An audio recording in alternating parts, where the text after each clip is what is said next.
welcome back with Dwight Lilly. I have Amy Nelson here as my co-host today. And I started mentioning Saul Alinsky, and the book he had is called Rules for Radicals. Very famous book for revolutionaries, for people, communists, socialists in our country, going way back decades ago.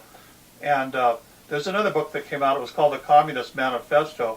Now, on my Tilting a Windmill page on Facebook, I mentioned some of this. In fact, tying in with these programs, the viewers might want to check out that group and some of the information that's posted by other people, because we're not conspiratists. I hope that isn't getting across in this film. We are concerned Nevadans that we have sat back and viewed, and we were amazed what we first found, and now the amazement has turned to extreme concern for what's happening to our state at the hands of this Obama administration and Congress. Now, in Saul Alinsky's book, in the back of it, you'll find 24 points for radicals that kind of breaks the principles down. And I've brought some of these here on a little note card I'm going to cover here.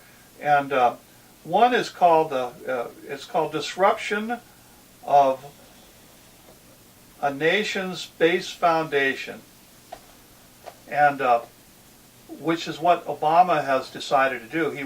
He has taken efforts to immigration, radical immigration reforms he talks about, of his socialist leanings, introducing them into everything from education to all the way out here to Nevada.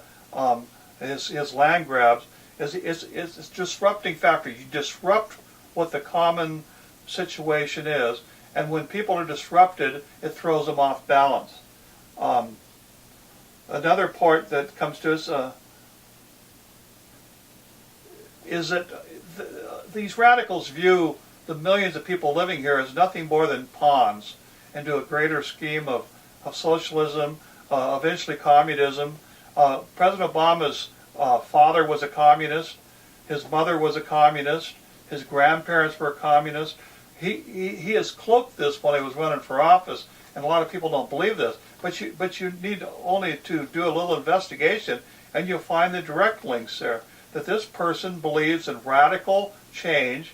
He believes in this somehow upward mobility of the masses by disrupting and destroying everything that is good about a country, and then somehow confiscating all the wealth of the country held in personal hands and in the wealth of the resources of that. And this is for the greater good, this communist greater good that failed in Russia, has failed in China, has failed in Cuba, has failed everywhere, but he keeps pushing through. This is what he's indoctrinated in.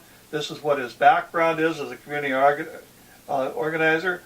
And then he's got this enslavement policy. What I call an enslavement policy is you destroy people's ability to earn a living. You disrupt, for instance, the Bundy's ranching operations, disrupt all sorts of mining operations and coal energy production. You disrupt everything, and you get people in a dependency state, because you can control people in a dependency state. What he really doesn't like about Nevada is the fact that how many people own guns out here, and it's pretty hard to wrestle an alligator that's as armed as we are if we were to really turn our focus on confronting him. He found that at the Bundy gathering down there, where actually militias came from other parts of the country and helped the Bundy family, in a sense, defend a multi-generational way of life from this BLM. They backed off. They said, well, the U.S. attorneys and the people in Washington D.C. decide, well, let's just back off. Control of natural resources. I've covered that. I call it, what I really call this overall thing is disruption for a new communist agenda. Now, again, this is not me being a radical and me being, oh man, he's a conspiratist. There's no big communist push in this country again. Well, they relabel communism. They relabel socialism. They relabel it in terms of uplifting these poor, wretched souls, of of these poor armies of people. They have allowed, in a sense, millions of people to remain in our country illegally. Because again, these are the poor masses that they crave, because these are these marching troops that they have that will march, because one, they become so dependent upon the government that they never begin withholding. And they're from companies or countries that really do live in socialism. Yes, they do. So this is nothing new for them. They're used to it. You're right. I mean, these people are used to being pushed around by their government, used to being controlled, used to everything that we see as totally against the nature of freedom and liberty, which is something I'm going to push in every program. These people look at us like we're nuts, because freedom, liberty, you don't need that. All you need is the government to come in here and help you. How many times have you heard somebody say, I'm not doing anything wrong, so who cares what they do? Exactly. You know. So this emphasis, this conspiracy is I don't know what else to call it. These teachings of people like Saul Alinsky have bled out into here.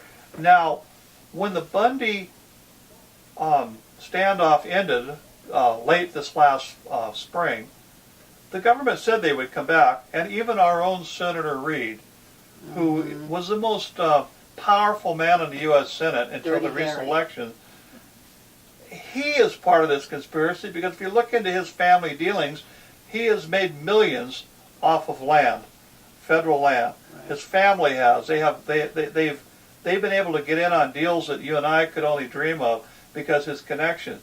And he spoke out and called these people, this Bundy family and people who support him, terrorists. Mm-hmm. We are actually, what I am, I guess, putting this program in here now, I'm probably putting a big target on me that Amy and I are domestic terrorists, because we are communicating what we found through investigation and putting into words into media what's been going on, so you, the viewers, can at least be inspired to look like, what is Dwight saying, what is Amy saying, and look into this deeper. Because I expect you, when you through this program, I want you to take a look at this books that I mentioned, this Rules for Radicals. You can get it at your library. You can get it from internet. So I think I paid 99 cents for my copy for my Kindle.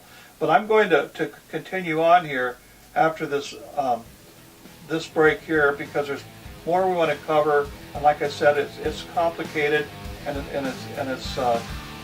it's very spread, this conspiracy. So multifaceted. I'll be back in just a minute, and we'll continue on.